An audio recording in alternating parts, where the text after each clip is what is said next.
idée de ce que la préfecture a reçu pour l'année 2017?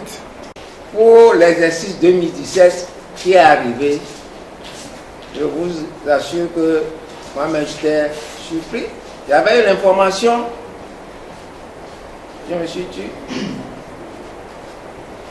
Et j'ai essayé de faire les enquêtes. Au lieu de plus de 200 millions, ils n'ont reçu que 19 millions. Décliner toutes ces expressions-là. TPU, TPI, le TPU est sorti du TPI. Ils ont construit seulement une bâtiment de 2 classes. C'est ce qu'ils ont fait à Takwamane Centre, de demander l'ivoire. C'est ce qu'ils ont fait. L'eau potable qu'ils ont fait à Tokli, ça n'est pas jouable pour la population. C'est salé. Et ils ont fait aussi ça avec la main. Ils n'ont pas encore trouvé l'eau qu'il faut boire. Mais ce n'est pas bon, je vous signale ça depuis, que ce n'est pas bon. On ne comprend rien. J'ai vu un monsieur il a dormi pendant un bon moment au niveau de la justice, dehors là-bas. Il venait chez moi acheter manger. Qu'il avait acheté les marbres pour garder, il a pris une partie, il venait de Ghana, il est venu chercher le reste. C'est ça le problème. Nous les Togolais, on aime aller à l'instinct. Je pense que crée des problèmes. Il faut aller sur la base de l'existant. Les textes réglementaires, vous prenez, vous l'étiquetez, vous l'analysez, vous sortez ce qu'il y a là-dedans et vous l'appliquez. Les ressources minières sont une masse importante du développement économique par la création d'emplois directs et indirects, impactant par les revenus, la vie sociale et les conditions de vie des populations des zones rurales. Conscient de cette réalité, le Togo a pris des textes de loi afin d'encadrer ce secteur. Malgré cela, la gestion des industries extractives pose de réelles problématiques.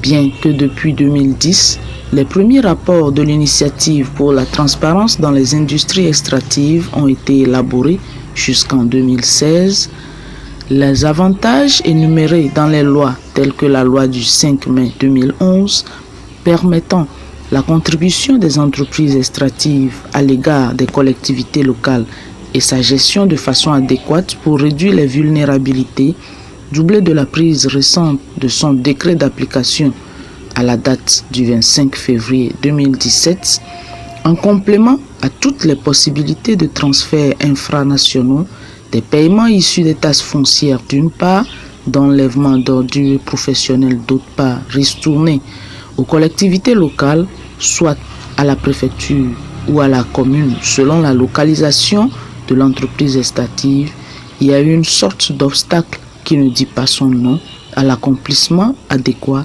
efficace et efficient de ces prérogatives dont tous les tests réglementaires tels que le code minier, les principes de la norme ITIE confèrent la jouissance aux communautés des zones riveraines.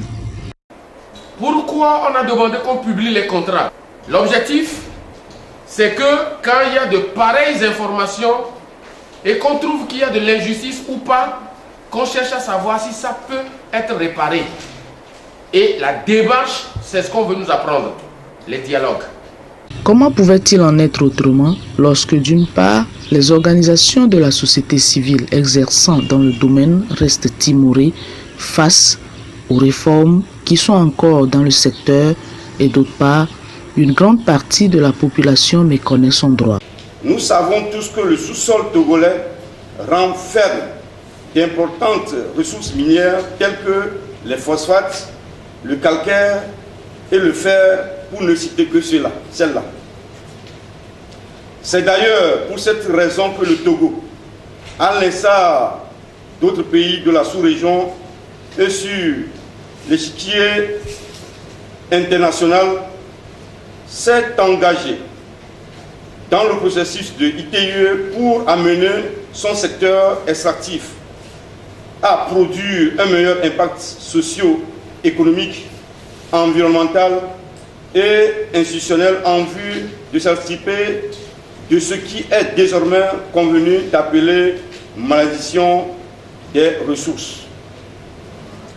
Il est aussi important de souligner que le vote en 2011 d'une loi portant contribution des industries extractives au développement local, dont le décret d'application a été pris en février 2017 en marge d'un nouveau code minier à la porte de la validation, sont autant d'actes exprimant la volonté politique du gouvernement à mettre en œuvre sa politique sur le secteur minier, dont les objectifs sont la réduction de la pauvreté, la création d'opportunités d'emploi à la jeunesse, l'amorce de la croissance économique par la mise en valeur du potentiel minier en vue de relever les défis.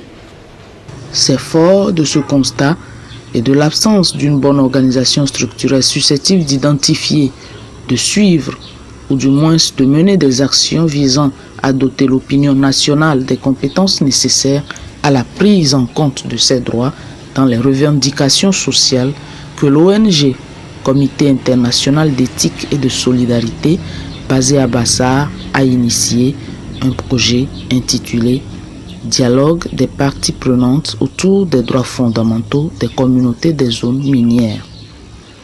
Ce projet a animé ce 14 août 2018 à Tablibo, dans la préfecture de Yoto, un atelier pour échanger et partager les connaissances sur les droits fondamentaux des populations riveraines. Au lancement, nous avons déroulé un certain nombre d'activités, notamment des émissions et des visites de sites pour nous rendre compte et faire un certain nombre de mapping des problèmes réels que les communautés rencontrent. Et c'est donc dans la suite logique de ces activités que nous nous retrouvons aujourd'hui à Tablibo pour une rencontre d'échange entre les communautés de ces préfectures minières sur la question des ristournes et sur la mise en application effective de la loi du 5 mai 2011 relative à la contribution donc, des entreprises extractives au développement régional et local dans les zones dans lesquelles elles sont implantées. Deux groupes se sont constitués dans l'après-midi et ont dressé une recommandation sur le ressentiment à l'endroit des parties prenantes en général, tout en prenant des engagements de toujours entretenir cette flamme allumée par Comintes à travers une plateforme de veille communicationnelle composée d'acteurs multisectoriels mise en œuvre à l'issue des travaux pour alimenter chaque acteur en information. Un communiqué final a clôturé l'atelier. Pour tout besoin de publication, d'édition, de production audiovisuelle, de formation ou de web agency, une seule adresse, L'Œil d'Afrique Média, votre partenaire sur L'Œil d'Afrique. Gardons les yeux ouverts.